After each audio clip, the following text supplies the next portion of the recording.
Eva Duarte had come a long way. Born out of wedlock in the Pampas region of the Argentine, the young woman had fought her way up from poverty to a position of the highest power in South American politics. How could the corpse of one of the most famous women in the world go missing for almost 20 years? A 1950s icon, former First Lady of Argentina, Eva Peron, nicknamed Evita, was a divisive political figure. The wife of dictator Juan Perón, she's perhaps best known for her work with the impoverished. Or the biographical film Evita, starring Madonna. But one of the most unusual parts of Evita's story took place after her death. Evita is dead. Eva Peron, powerful First Lady of Argentina, dead of cancer, no longer to bask under the admiration of crowds in the plaza. Her embalmed corpse disappeared for almost 20 years in one of history's most remarkable stories of death, deceit, and dictatorship. In 1955, 2 years after Evita died, a military coup ousted Juan Perón, forcing him to flee the country and live in exile in Spain. For 3 days, civil war raged openly, during which approximately 4,000 people were killed. Juan Perón had come to the end of the line. The Argentine military tried to remove all trace of the Perons from the country. It was even made illegal to speak their names.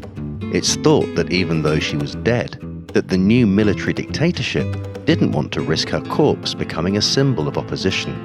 And so the military removed Evita's body from where it had been stored at the CGT headquarters, moving her casket to a number of locations, including the back of a van parked in Buenos Aires.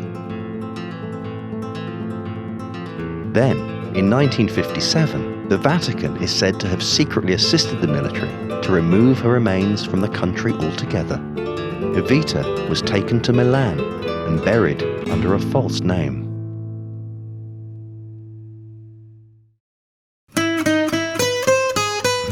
The decades that followed were far from peaceful in Argentina, and for years, the public was still in the dark over where Evita's body was.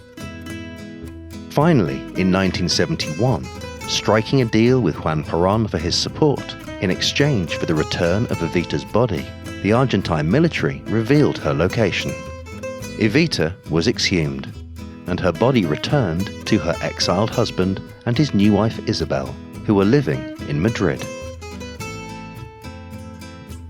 Isabel is said to have cleaned Evita's body, blow-drying her hair, and reportedly displayed her casket from time to time in their dining room. The Peronist Party was eventually legalized again in Argentina. The government suffered a stunning defeat at the hands of the Peronistas.